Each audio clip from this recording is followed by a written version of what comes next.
घाट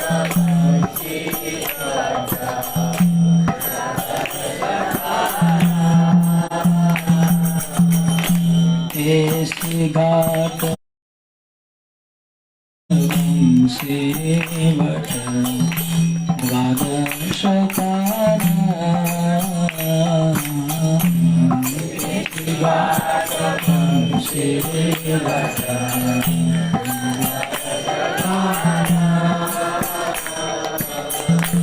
जहाँ सब लीला कला सुनंद नंदा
हरे कृष्ण।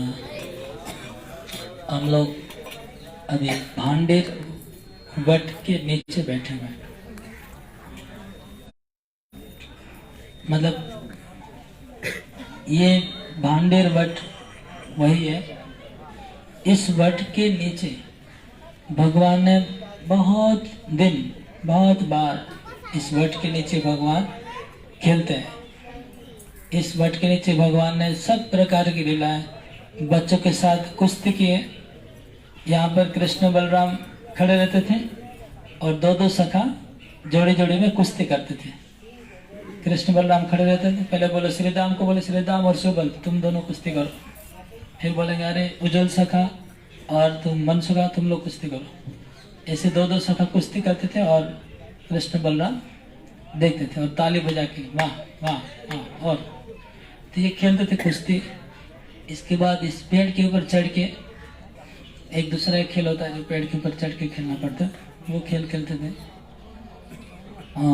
इसके नीचे विश्राम करते थे क्योंकि वट वृक्ष पहले तो बहुत ऊंचा था, कितना योजन ऊंचा था।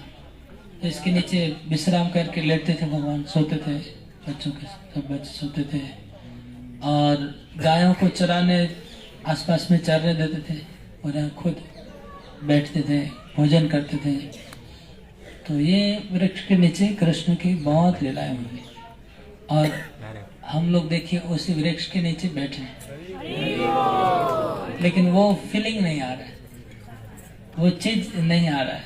हम वही सोच रहे कि हमारे आचार्य नरोत्तम दास ठाकुर और वो लोग प्रार्थना करते हैं कि वो दिन कब आएगा जब हम वृंदावन में भ्रमण करेंगे, वहाँ का धूलि में हमारा शरीर धूसर होगा, यमुना का पानी पिएंगे और वृक्षों के नीचे विश्राम करेंगे, ब्रजवासियों से भिक्षा मांगे, सूखा रोटी खाएंगे।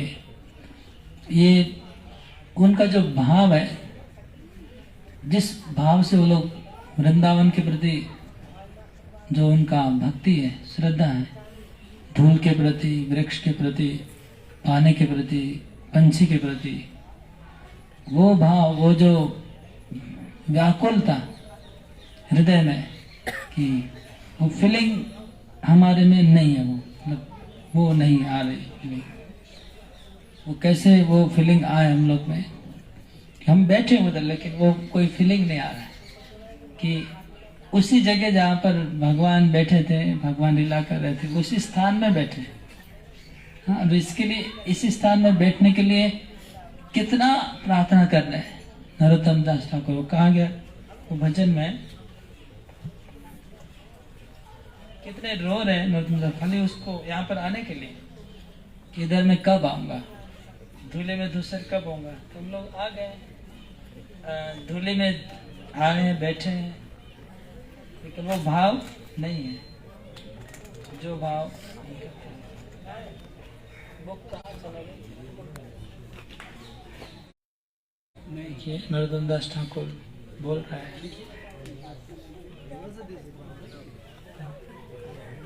कबे जमुना तीरे परश करी बोली रे, केबो कबे पिबो कर फूटे तूली, कबे जमुना तीरे परश करी बोली रे, कबे पिबो कर फूटे तूली, आर कबे मनोग श्री रस मंडले जाबो, कबे गड़ा गड़ी दीबोताए, बंसीवट छाया पाबो परमानंद होया, बंसीवट छाया पाया परमानंद होया, कड़िया रही वो तार छाए। तो कब मैं बंसीवट में जाऊंगा, बंसीवट की छाया प्राप्त होगा और उस छाया से परम शीतलता मुझे मिलेगी हृदय में और मैं पड़ा रहूंगा वहां पर। ये प्रार्थना व्याकुलता है आचार्य की।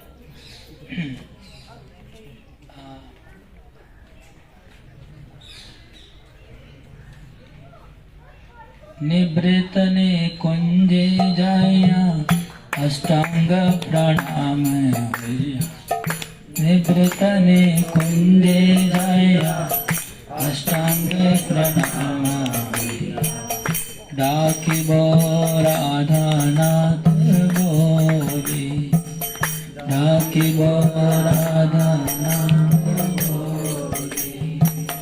तो वो कब दिन आएगा? जब निकुंज में जाऊंगा, अष्टांग प्रणाम मतलब पूरा शरीर मिट्टी में दंडवत प्रणाम करूंगा।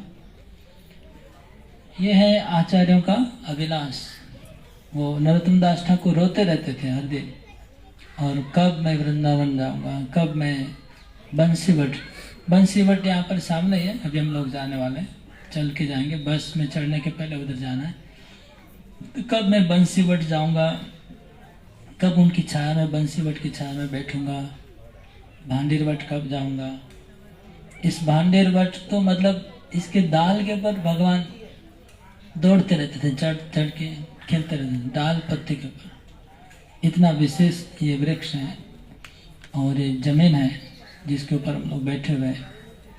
और यहाँ पर एक लीला हुआ था प्रलंबासुर वध का। तो प्रलंबासुर का वध का लीला जब हुआ तो ऐसे बच्चे खेल रहे थे, जैसे मैंने बोला कृष्ण और बलराम कुश्ती कर रहे थे, दो दो लड़कों को कुश्ती करा रहे थे। आप लोगों की कुश्ती आता है? कुश्ती किसको आता है? कुश्ती करना किया ना? बचपन में हमने भी किया था। हाँ अखाड़े हमने बचपन में किया है, बहुत साल हो गया। प्रोफेशनल नहीं, ऐसे ही डुप्लीकेट ऐसे आता है। और कौन इसके सामने कौन आएगा? समान समान होना चाहिए। विजय शर्मा और कौन समान उसके बराबर ही कौन? बराबर ही होना चाहिए। कौन करेगा कुश्ती? दो जन चाहिए। एक तो विजय शर्मा पूरा नहीं, उनका साइज नहीं हो रहा मैच। तुमको करना है? नहीं।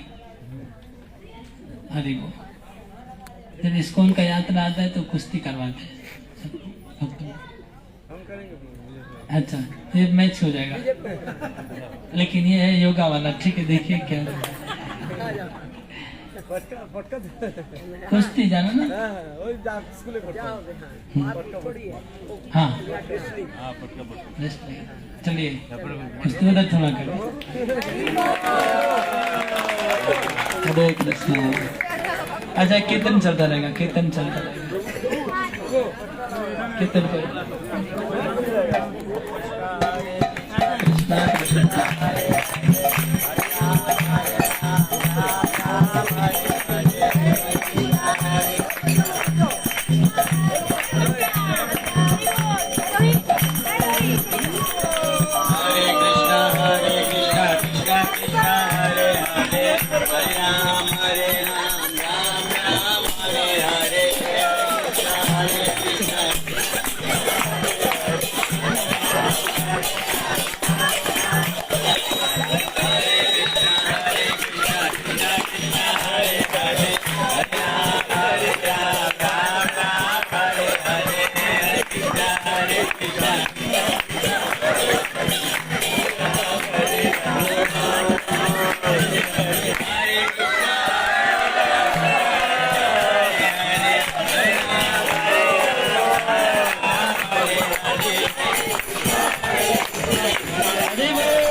और कौन आना चाहता है?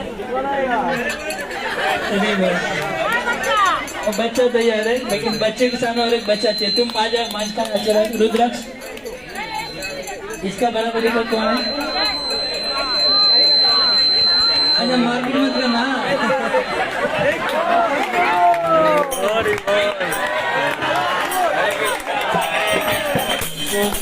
हरे हरे हरे राम राम राम हरे हरे हरे कृष्ण कृष्ण कृष्ण हरे हरे हरे राम राम राम हरे हरे हरे कृष्ण कृष्ण कृष्ण हरे हरे हरे राम राम राम हरे हरे हरे कृष्ण कृष्ण कृष्ण हरे हरे हरे राम राम राम हरे कृष्ण कृष्ण कृष्ण हरे हरे हरे राम राम राम हरे हरे हरे कृष्ण राम राम हरे हरे। बहुत सुंदर तूने एक साथ करा दिया।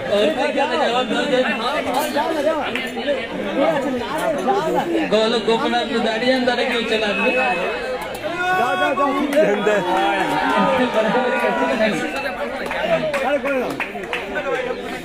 अरे वो पूरा रहे, ठीक है।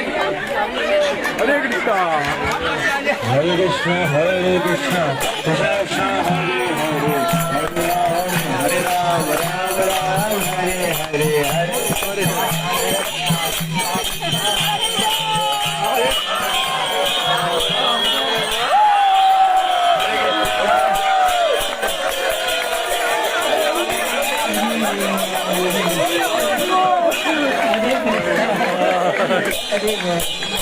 ठीक है। एक लीला हो गया, अभी दूसरा लीला कर। इस तरह से कृष्ण बलराम बहुत आनंद ले रहे थे। सखा लोग कुश्ती करते हैं और कृष्ण बलराम दोनों आनंद ले रहे थे। अलग अलग प्रकार का खेल खेलते थे। कुश्ती उसमें एक था, दूसरे भी बहुत सारे खेल खेल रहे थे कृष्ण बलराम। तो एक खेल में ऐसा होता है कि खेल खेलते खेलते एक पांव से ऐसे दूर तक जाता है। सुनिए नहीं क्या बोलते हैं, लंगड़ी बहुत बस हम लोग बहुत खेले लंगड़ी खेल। तो लंगड़ी खेल रहे थे कृष्ण बलराम। हरी वो ये सब खेलते खेलते फिर लास्ट में एक खेल खेल रहे थे कि जो हार जाएगा उसको कंधे पे दूसरे को बैठाना पड़ेगा। एक चालू हुआ तो एक भांडी वट के नीचे एक खेल चल रहा था, इसी वट के उसमें फिर एक वो असुर आ गया, प्रलंबासुर। वो भी एक वाला बन के उसके साथ घुस गया बच्चों के। अब खेल चालू हुआ तो प्रलंबासुर ने देखा कि एक दिन वो अच्छा असुर कैसे घुसा उसमें, वही बात है। तो कोई पहचान सकता है ना उसको कि असुर आ गया। वाह, अब डेली साथ में कोई नया आदमी आएगा तो पहचान लेंगे। हम लोग जैसे दो इतने 7 दिन से सबको मोटामोटी पहचान लिया, बाहर का आदमी प्रसाद में घुसने से पकड़े। तो अब प्रलंबासुर कैसे घुसेगा? तो उस दिन एक बच्चा एब्सेंट था और उसका रूप लेके वो घुस गया। जैसे अगर कोई नहीं, आप घनश्यामपुर नहीं, उसका कार्ड लेके चलो हम घनश्यामपुर बन के घुस जाएंगे। तो ऐसा वो एक बच्चा एब्सेंट था, उसका रूप लेके प्रलंबासुर घुस गया। और प्रलंबासुर देखा कि कृष्ण के साथ ठीक नहीं जमेगा, तो बलराम जी के साथ करता हूँ। तो बलराम जी के साथ वो खेलने लगा, सब लोग 2-2 का जोड़ी हो गया। तो बलराम जी उसको हरा दिया, वो जानबूझ के हार गया। अब बलराम जी को वो कंधे पे चढ़ा के, उसको ऐसा नियम था कि जो हार जाएगा उसको, जो दूसरे व्यक्ति उसको कंधे पे बैठा के कितना 50-100 कदम ऐसे दूर ले जाना, घोड़ा बना के। तो प्रलंबासुर घोड़ा बन गया, वो एक ग्वाला बना था और उसके ऊपर बलराम जी बैठ गए। हाँ, कोई घोड़ा बन के बैठा हो देखिए।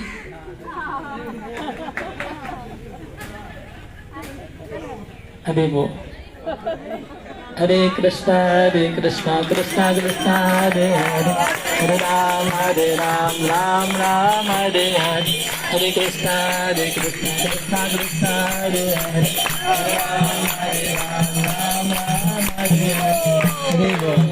तो इस तरह से घोड़ा बन के लेके गए। तो सब लोग 50 मीटर तक जा रहे थे, 100 मीटर तक जा रहे थे खींच के। लेकिन ये जो था ग्वाला, वो ज्यादा दूर चला जा रहा है, 200 मीटर। अरे बोले क्या एक्स्ट्रा कृपा कर रहा है, मतलब एक्स्ट्रा। अब एक रोटी देना चाहिए, 2 रसगुल्ला दे रहा है, क्या बात है, कुछ तो दाल में काला है। सबको 1 रसगुल्ला दे रहा है, मुझे 2 क्यों दे दिया, कुछ गड़बड़ है। तो 100 मीटर के बदले ज्यादा दूर ले गया। तो बलराम जी से क्या बात क्या है कि इतना दूर ले जा रहा है। और कृष्ण भी सोचने लगे मेरे भैया कहाँ दूर चले जा रहे हैं, इतना दूर कहाँ चले जा रहे हैं। वो दूर दूर दूर चला गया। फिर बलराम जी को डाउट हुआ कि है कौन है, ये सखा नहीं है। तो बलराम जी थोड़ा ट्राई किया समझने का कौन है।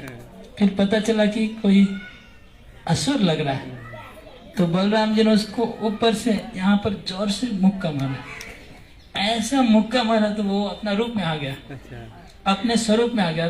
ये लोग रूप बदलते असुर लोग, लेकिन वो टिकने, ज्यादा मारपीट करने से वो अपने असली रूप में आ जाते वो लोग। फिर अपना, जैसे जो दारू पीता है ना, उसको जोर से थप्पड़ मारेंगे तो वो अपना स्वरूप में, जब तक नशा होता है वो समझता नहीं है, लेकिन फिर उतर जाता है नशा मार खाने से।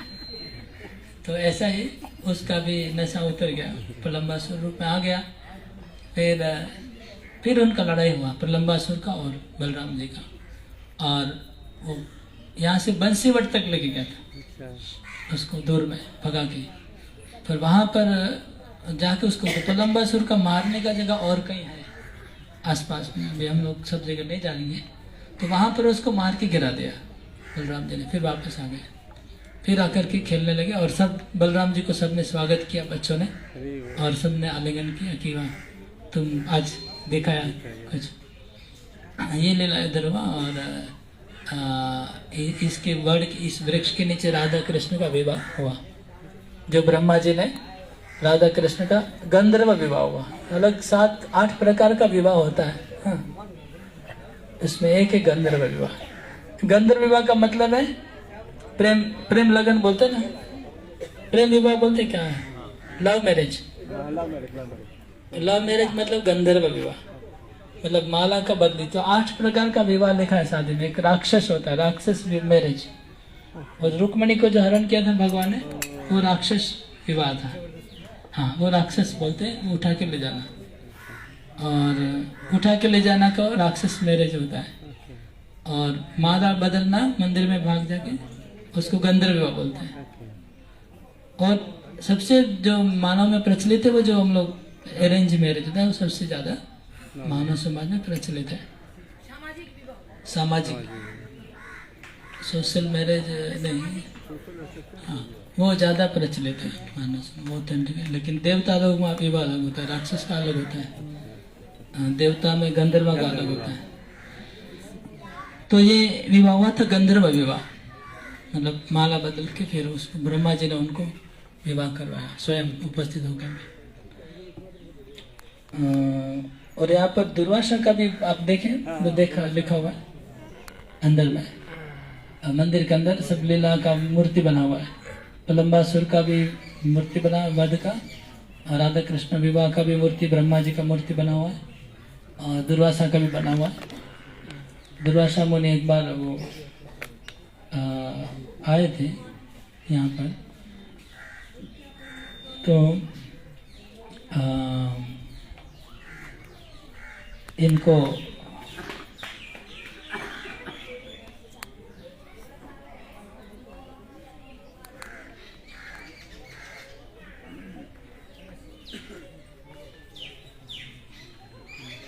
दुर्वासा मुनि थोड़ा सा कंफ्यूज हो रहा है। गोपियों को दुर्वासा मुनि नदी के उस पार रहते थे, और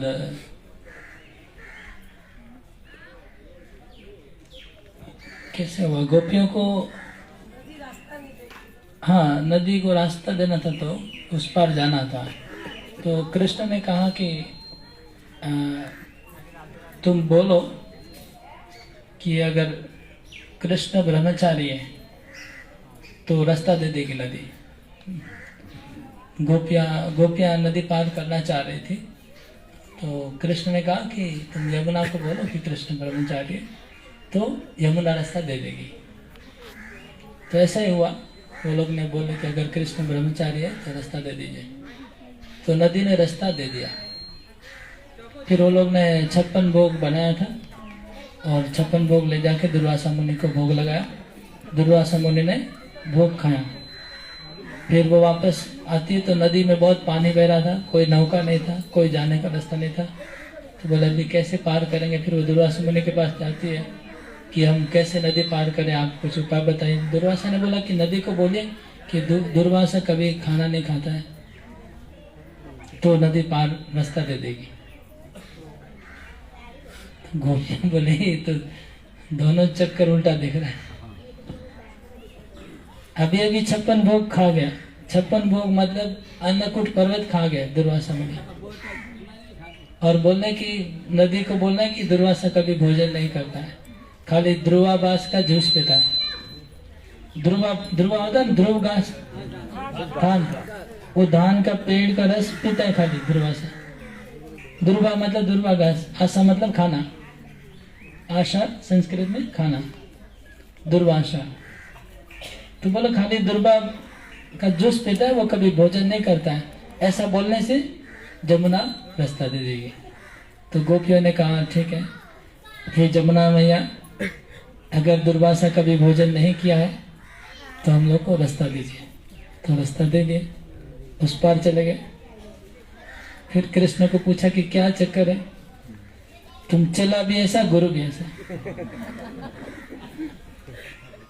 चेला कहता है कि मैं अगर ब्रह्मचारी हूँ तो जमुना रास्ता दे देगी, और गुरु बोलता है कि मैं कभी खाना नहीं आता रास्ता। जैसा गुरु जैसा चेला, क्या बात क्या है तुम लोग।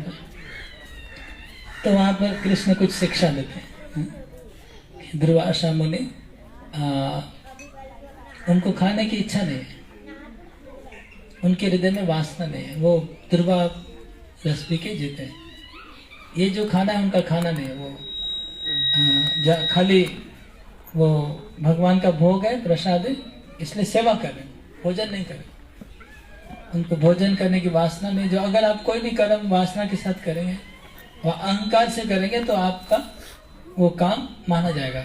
कर्ता हम इति मन्यते, प्रकृति क्रियमाणानि गुणे कर्माणि सर्वस्व, अहंकार गुणात्मा कर्ता हम इति मन्यते। गीता में कृष्ण कहते कि अगर हम अपने आप को कर्ता मानेंगे तब हम फंसेंगे कर्म में।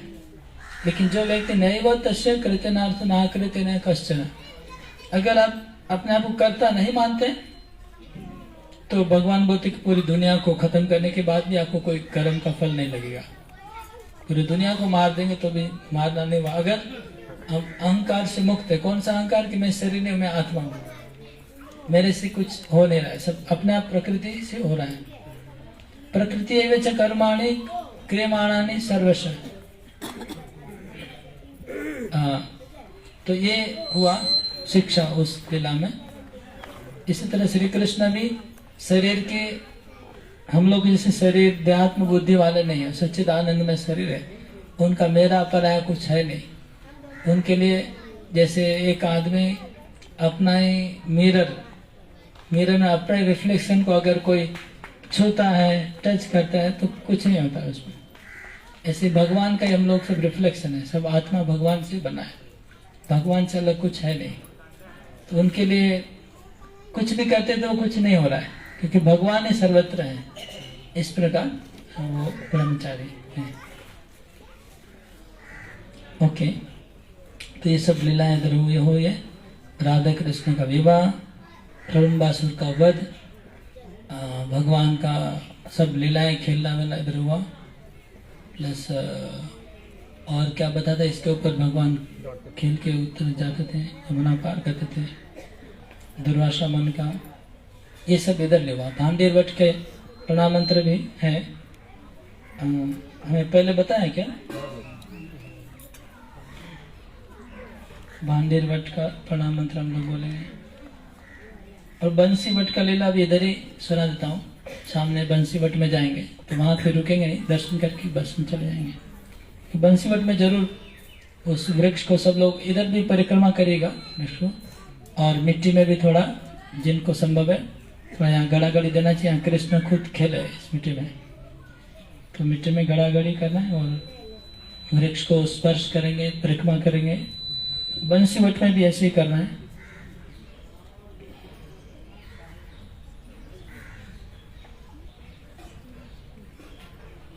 उनके भांडेर वट का प्रणाम मंत्र आज हम लोग आराम से कर रहे हैं। थोड़ा थोड़ा चलेंगे, थोड़ा बैठेंगे, कथा सुनेंगे, ताकि ज़्यादा टायरिंग नहीं होगा।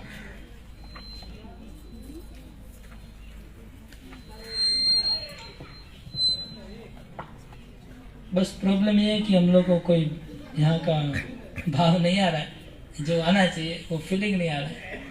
उस जगह में तो है, इसके लिए आचार्यों को प्रार्थना करना होगा। हाँ, आनंद आ रहा है, आनंद तो आ रहा है जरूर। तो आचार्यों को प्रार्थना, आचार्य की प्रार्थना हमको गानी पड़ेगी। जो फीलिंग के साथ नरोत्तम दास ठाकुर गाया वही भजन हमको गाना चाहिए, उसी फीलिंग के साथ, तभी वो आएगा, फीलिंग उनसे मिलेगा। और एक भजन भी है वृंदावन वास के ऊपर, जो हमने अभी सुनाया। हमने तो एक ही सुनाया और एक है।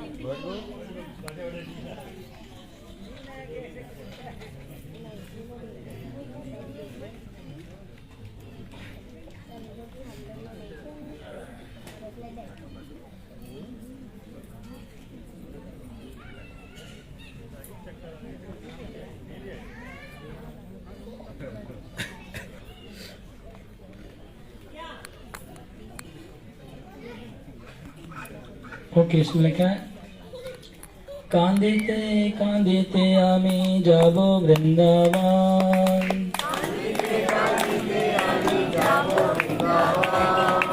व्रजधामे वैष्णवेरो लय दो शरण। कांदिते कांदिते आमी जाबो वृंदावन, कांदिते कांदिते आमी जाबो वृंदावन, वैष्णवेरो लइबो शरण।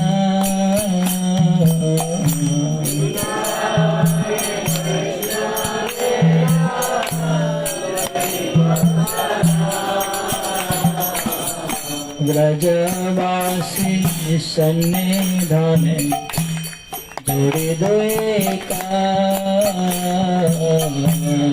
व्रजवासी सन्निधाने जोड़े दो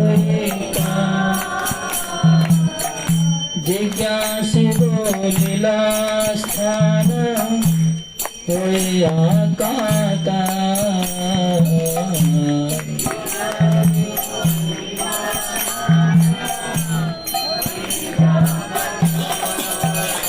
तो कांदे थे रोते रोते ब्रज धाम जाएंगे। तो हम लोग को तो रोना नहीं आ रहा है, लेकिन एक गाना चाहिए, गाते गाते कुछ फीलिंग आएगा उनकी कृपा से।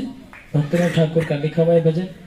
तो हम रोते रोते वृंदावन धाम जाएंगे और वृंदावन में ब्रजवासी को पूछेंगे, ब्रजवासियों को पूछेंगे लीला स्थान के बारे में। ब्रजवासियों को हाथ जोड़ के पूछेंगे कि थोड़ा बताइए बंसी भट्ट कहाँ पर है, भांडेर भट्ट कहाँ पर है, रासलीला कहाँ पर है। ऐसे हाथ जोड़ के कातर स्वर में पूछेंगे। आपको ब्रजवासी का 2 स्वरूप है। आप एक स्वरूप आप लोग देखा है, दूसरा स्वरूप नहीं देखा है। एक स्वरूप तो आप लोग देख रहे हैं जो बाहर का भयंकर स्वरूप है। और अगर आप हाथ जोड़ के और उनके कुछ लीला स्थान के बारे में पूछेंगे, भक्ति का उनका स्वरूप चेंज हो जाएगा। मैंने कई बार देखा है। फिर उनका अंतर गदगद हो जाएगा, वो फिर एकदम दिल खोल के सब फिर बोलने लग जाएंगे पूरा धाम का असली। फिर बोलेंगे, उल्टा आपको देना शुरू कर देंगे, लेने के बाद चेंज हो जाएगा। तो वो स्वरूप होगा प्रकट जब हम लोग कातर व्याकुलता से अगर उनसे भगवान का लीला सुनने के लिए इच्छा करेंगे कि हमको भगवान की लीला सुनना है, कीर्तन सुनना है, तो वो लोग उनका भक्ति वाला स्वरूप दिखेगा। ओहे ब्रजवासी मोरे अनुग्रह खोरे, ओहे ब्रजवासी मोरे अनुग्रह खोरे। जिज्ञासा देखा को ठाए लीला कोरी लेना रे।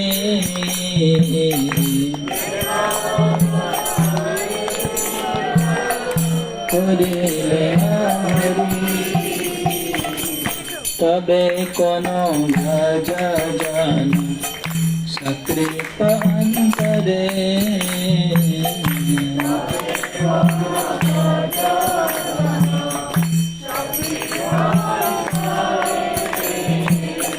हमारे जाबे न लोए विपिन करे।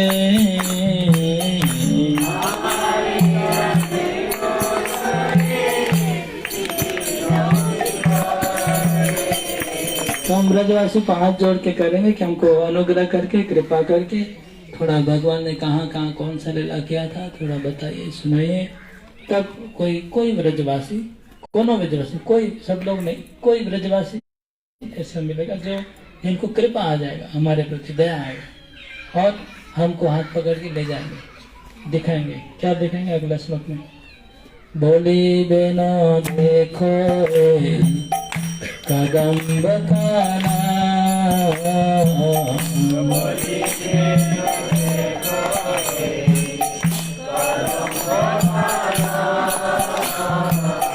जटारास लीला कोयला ब्रजेंद्र नंदा।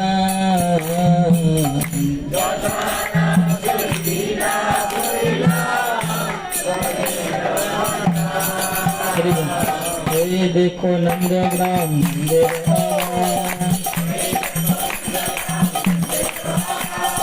ये देखो बलदेव कोलोरा,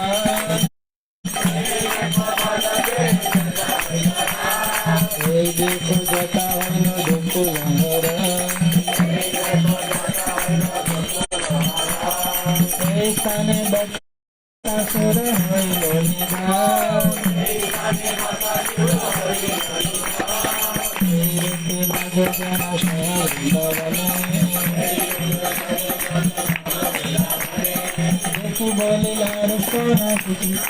कृष्ण नयने प्रभु जमुना तीरे सुने बंसुधने, प्रभु जमुना तीरे अवसर लाभ करिबो धरणी।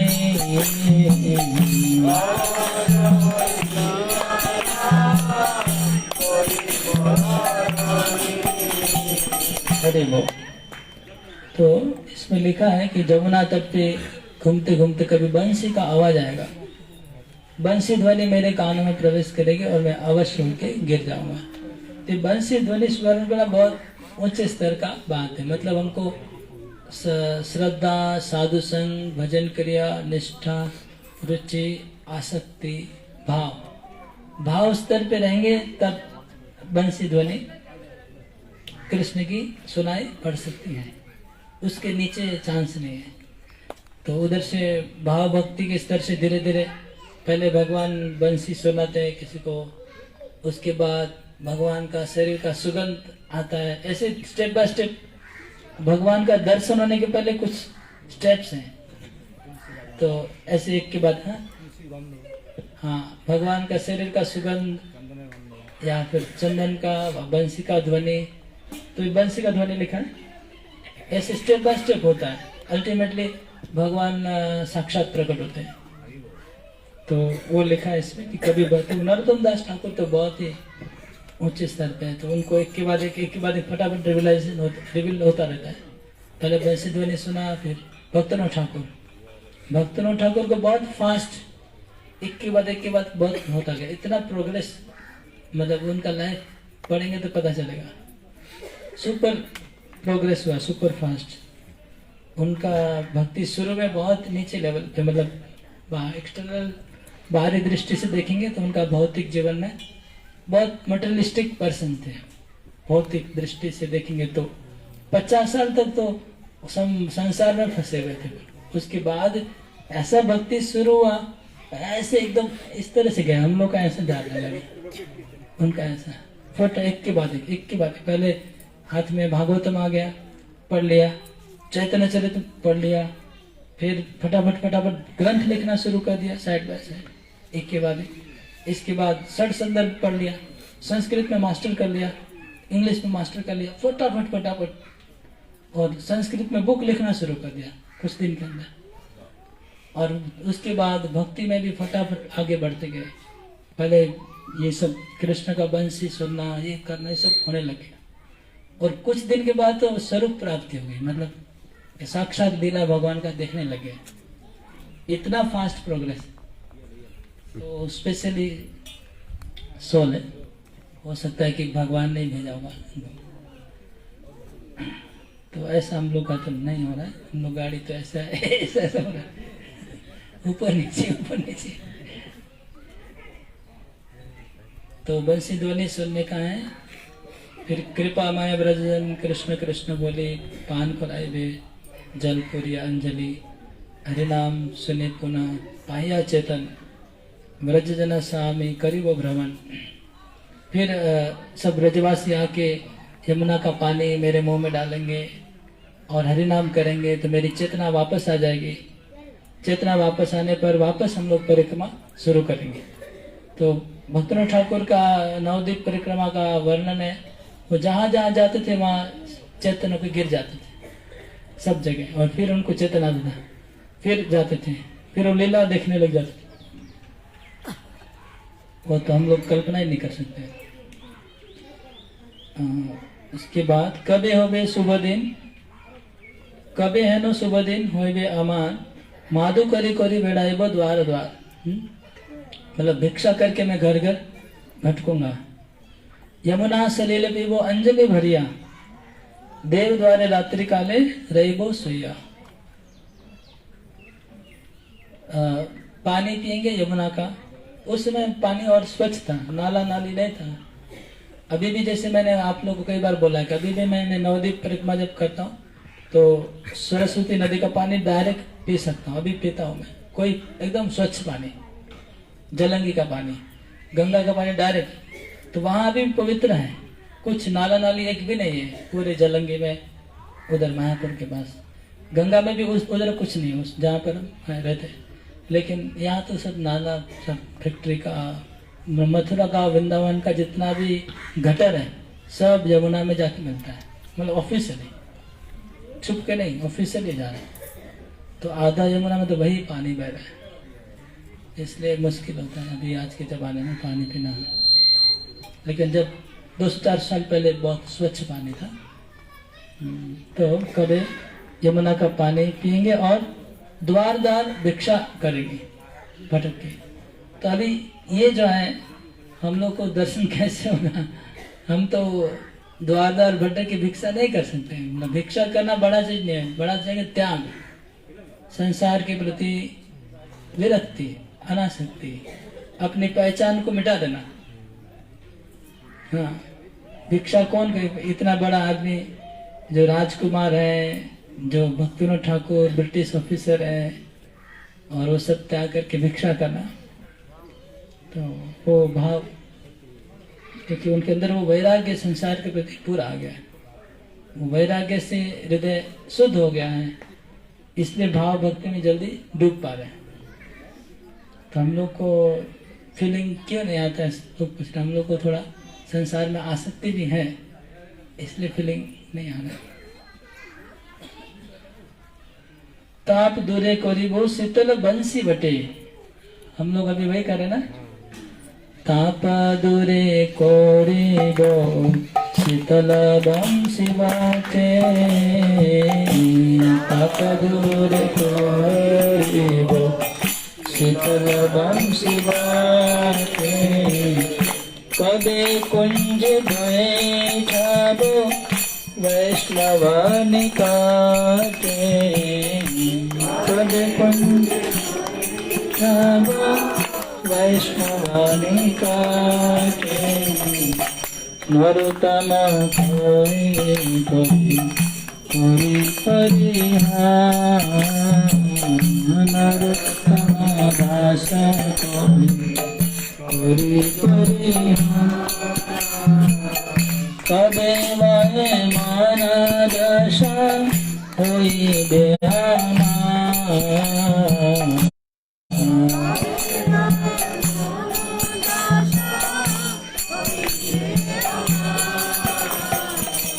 तो नरोत्तम दास ठाकुर कहते हैं, इस बंसी बट के शीतल छाया में मैं ताप दूर करूंगा। जैसे थक गए, बहुत थकान हो रहा है, थकान दूर कैसे करेंगे? बंसी बट के नीचे जाके लेट जाइए, थोड़ा देर बैठ जाइए।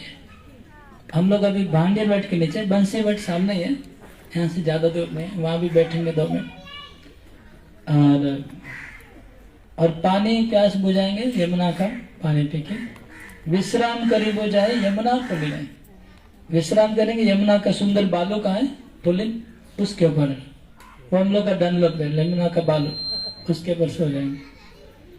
सड़रस भोजन दूरे परिहरी, खाने में स्वाद को देखेंगे नहीं, जो भी भोजन प्रसाद के रूप में, सेवा के रूप में लेंगे, स्वाद देखने के लिए भोजन नहीं खाएंगे। कबे मांगियो माधु करी, तजिया शयन सुख विचित्र पालंको, कबे ब्रजे धुलाए धूसर होवे अंगो। तो विचित्र पलंग के ऊपर नहीं, धूल में। तो ये भाव है ब्रज वास करने का, नरोत्तम दास ठाकुर का। ठीक है, अभी हम लोग भांडेर भट्ट का श्लोक है।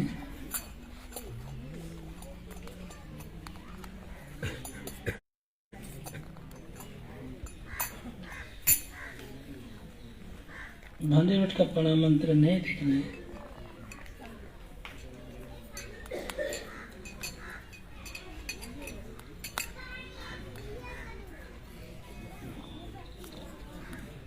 ठीक है, अभी कितना बजा प्रभु जी? 11:10। तो हम लोग चलते बंसी बट में। बंसी बट में थोड़ा सब लोग कीर्तन करते रहेंगे। हाँ, बहुत लोग कीर्तन करिए, परिक्रमा करिए, थोड़ा मिट्टी में गड़ागड़ी करेंगे, फिर बस में चले जाएंगे। फिर हम लोग बेलवन जाएंगे, लक्ष्मी देवी का स्थान। बेलवन दर्शन करके लक्ष्मी देवी का लीला तो सुना दिया। फिर समय होगा तो भद्रवन या मधुवन जाएंगे। मधुवन में ध्रुव महाराज का टीला, ध्रुव नारायण का मंदिर है। और ध्रुव महाराज, आप लोग को पता है कि उनके पिताजी उत्तानपाद है। ध्रुव महाराज की 2 पत्नियां थी, सुरुचि और सुनीति। तो उनको सुनीति नीति वाली थी, सुरुचि खाली देखने में सुंदर थी, लेकिन दूसरा प्रॉब्लम था। हाँ? तो सुरुचि अपने हस्बैंड को कैप्चर कर लिया था अपने सौंदर्य से और वाणी से। तो उनका हस्बैंड सुरुचि के कैप्चर हो गया था, उनके हाथ का कठपुतली बन गया था। तो सुनीति को पता नहीं रहता था, सुनीति नेग्लेक्टेड वाइफ हो गई। बहुत वाइफ होगी लेकिन ये दो मुख्य वाइफ है। तो ध्रुव महाराज का सुनीति से जन्म हुआ। तो दोनों का एक एक पुत्र था, उत्तम और ध्रुव। तो एक बार उत्तानपाद सिंहासन पे बैठे हुए थे और उत्तम उत्तानपाद की गोद में खेल रहा था।